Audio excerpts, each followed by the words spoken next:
Girl, real talk. This whole "it's new year, time to reinvent myself" trash is not the vibe for 2024. You can find someone who loves you for you, as you are. You don't need to read a stack of self-help books, only eat sad salads, or start meditating at 5 a.m. to be ready for dating. So yeah, my advice is to download Bumble and find someone who embraces you the way you are right now. Let me know how it goes. Inspired by the life of the savvy and ambitious Colombian businesswoman Griselda Blanco comes a new Netflix original limited series. Griselda tells the story of a devoted mother who, with her lethal blend of charm and relentless savagery, creates one of the most powerful cartels in history. Witness Sofia Vergara's captivating transformation into the godmother of the underworld. Griselda, streaming January 25th, only on Netflix. This is Optimal Relationships Daily, episode 2039, Why Breakups Hurt So Much, by Dr. Lisa Firestone of psychalive.org. Hello, everybody. Happy Saturday, and thank you so much for joining me once again for ORD. I'm your host and narrator, Greg Audino. Excited to be here with you today and every day. And this time, we will turn to Dr. Lisa Firestone, who covers so much about relationships and more on her blog, Psychalive. Today, she will offer a psychological breakdown of why breakups can hurt us so much. So put on your thinking cap and listen closely as we start optimizing your life. Why Breakups Hurt So Much, by Dr. Lisa Firestone of psychalive.org. When we feel absolutely devastated by a relationship coming to an end, we should ask ourselves a serious question. What are we really losing? Admittedly, one of the most painful things in life is loss, and losing contact with someone we love can be heartbreaking. However, many people decide to call it quits after months or even years of emotional estrangement and physical distance. Then, why is it that couples who rarely show affection or who barely relate often feel panicked at the loss of their partner? Or why is it that a person who is on the verge of ending a relationship that they are unhappy in feels desperate and abandoned when their partner chooses to end the relationship first? The overwhelming, emotionally shattering sense of loss that we experience at the end of a relationship is often the result of our having created a fantasy bond with our partner. A fantasy bond is a term developed by my father, psychologist Robert Firestone, to describe an imagined connection a person develops to another person, thereby creating an illusion of security or false sense of safety. When individuals do this, they no longer express genuine acts of love. Instead, they substitute real relating with the form of having a relationship and exist as two isolated people living two separate lives. A fantasy bond helps the people in a couple to feel that they are not alone, and yet they are often emotionally distanced from one another. When we are in a fantasy bond, our actual relationship may have begun to erode long ago, when we started replacing real acts of kindness, respect, and affection with deadening routines and defensiveness toward each other. When we gradually showed less and less physical affection, or stopped expressing a personal interest in one another. Eventually, neither one of us is truly being ourselves. We are no longer vulnerable to our loved one. Thus, when we lose the relationship, what we are really losing is the false sense of security that the fantasy bond provided, and not the intimacy that we once felt with our partner. For example, a woman I knew decided to leave her husband. For years, there had been little exchange between the two in terms of warmth, romance, or even small acts of thoughtfulness. She felt strong in her decision and bright about her future. She was even excited at the possibility of finding love again. Her husband begged her not to leave and told her he couldn't go on without her. So she decided to stay and try to work things out. For months, nothing changed between them. And soon enough, her husband decided he wanted a divorce. The woman was devastated.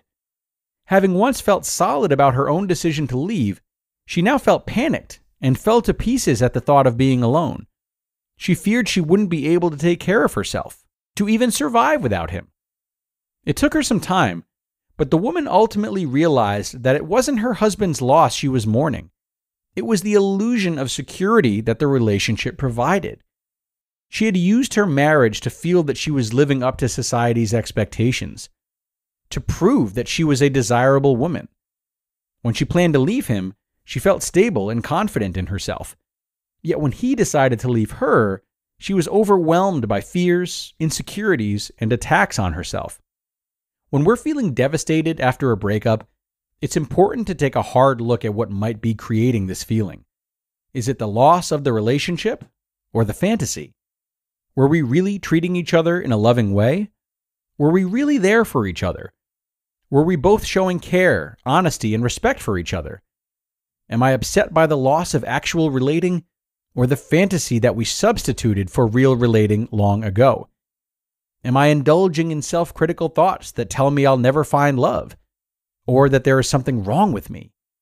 When we feel rejected, we often start to listen to destructive inner voices that attack us and our partner.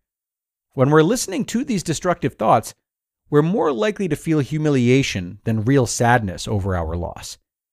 Our inner critic fuels feelings of not being able to survive on our own, often saying that no one will ever love us. When these voices aren't viciously attacking us, they're often raging at our partner, which only supports a victimized orientation to our situation. Our critical thoughts are rarely based on reality. They represent a vicious anti-self that is a negative way of seeing oneself that is incorporated early in one's life. When a fantasy bond is broken, we are more likely to mourn the end of our false sense of security than the end of real, loving relating. The scene in the iconic film When Harry Met Sally captures this dynamic perfectly, when a sobbing Sally calls her best friend Harry over to her apartment. Sally is distraught because a man she had seriously dated a while ago was now getting married to someone else.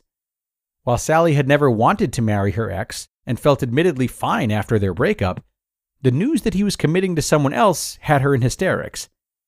Sally said, "All this time I thought he didn't want to get married. But the truth is, he didn't want to marry me.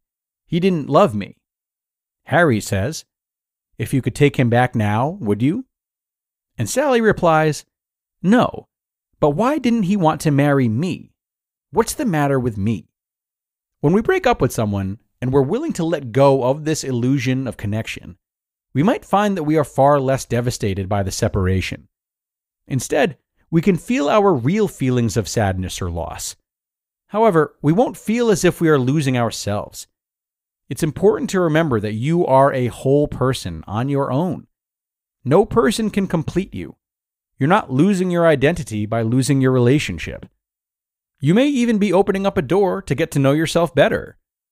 Without the deadening restraints of a fantasy bond, we can discover who we really are and what we really want.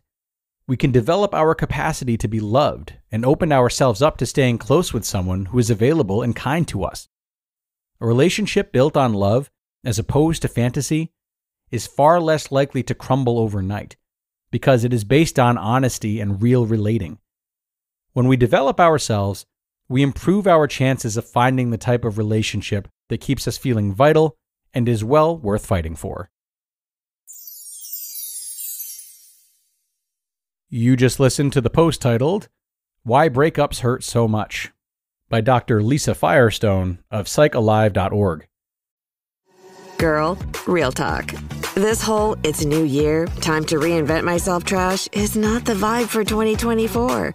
You can find someone who loves you for you, as you are.